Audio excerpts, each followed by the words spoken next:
We'd had a physical practice Monday and Tuesday, about 2 hours and 15 minutes apiece, and so today we really tried to do a practice with no contact, and we just wanted to kind of go through everything offensively.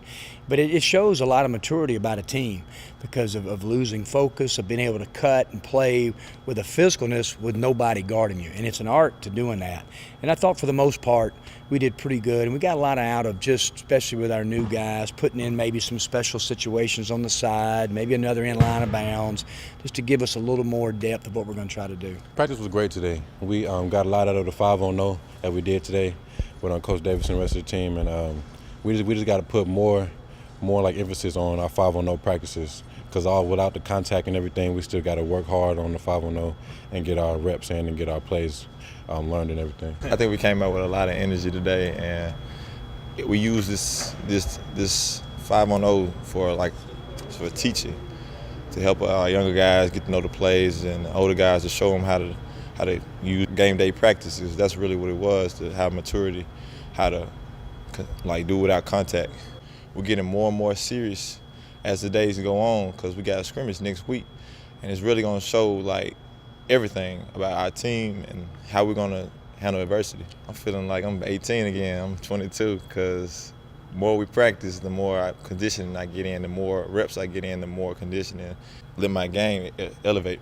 To me, I think the more you can show them early, and then you can use that in your whole practice. I mean, you can, because we're going to scrimmage blue-white. We'll have a lot of stuff not in, but when the ball goes in line of bounds, I want to be able to play in line of bounds and be able to call something. And if they don't get it right, they don't get it right, but at least they have a frame of reference and on the side. So that's just kind of been our theory. I really think they've done a great job. They've grasped a lot for 8 new guys. And again, we've talked about it, Justin, the new rules of us being able to play a little bit in the summer has helped us a lot. The statement I saw in the paper about, get comfortable of being uncomfortable. And I think that's what, you've got to be positive and get guys to have a good feeling about themselves, but you got to put them through some tough things. Or that schedule that we play, Murray State the second game, or we scrimmage Ole Miss in a week and a half, doesn't count, but we know what's coming. And what the players have to do is they have to trust the staff that we know what's coming.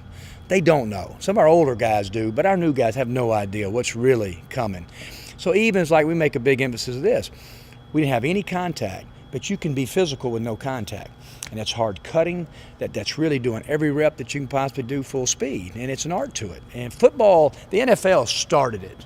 Of the old days, we just going to practice and take everybody to the ground all the time. Then the NFL kind of started of trying to be physical and tough without taking guys to the ground. It's gotten to college football, and I think as basketball coaches, the longer the year is, as it is, starting in June, we've got to get good at it too. Josh just a guy that had a big learning curve, great athlete. He's worked hard in the weight room. Josh is just different than anybody in our team, so we need him to be good. He's as athletic as anybody in our league. He's 6'8", 230 pounds. He's quick-twitched, so we just got to keep his game simple. But I'm proud of Josh's progress. I just learned the plays, because last year I was coming into freshman, coming to high school, and we didn't really have plays a lot, so I just fell behind the freshman. And then this year I learned and I improved my game. I came here at 212 and now I'm 230. So the added weight in the weight room, I needed that to make my game better. And I still feel like I'm 212, but I'm actually 230. I still have my mobility and everything. I think Marcus has really kind of stepped up. It just shows you practices. About 6, 7, 8 days ago, we may say Perrin Buford may have been our best player. Just his practice habits. His practice habits have gone down a little bit. Marcus Tarrance's game has elevated a little bit. So, it's just guys who have staying power. It's the guys that can just repeat the process every single day, play through a nick, play through a bruise, and the older guys should be better at that. When I first got here, I thought I had to do full speed, everything, and every rep got to be full speed, but I forgot the most important thing is reading my defender and really just having fun with playing basketball. So I think my experiences is starting to sink in. I'm starting to understand the game more and more, because I'm asking coaches every day what I need to do, just really staying tuned in to what's in front of me. I think Murphy Madness is going to be a great night. It's not going to be like the typical fan jam. It's going to highlight the players, It's going to show the fan what a great fan experience Murphy Center is.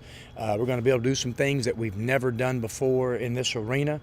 We hope everybody likes it and comes back. It's going to be a good entertainment with the men and the women. And I'll say it, Justin, I mean, and we brag because we're not bragging on myself and Rick, but we're just bragging on the players that we've had. But over the last 3 years, the men and women have been in the top 7 or 8 in all of college basketball in winning, and in the top 3 of winning at home. So people should come out and support these young people and give us an edge that we need.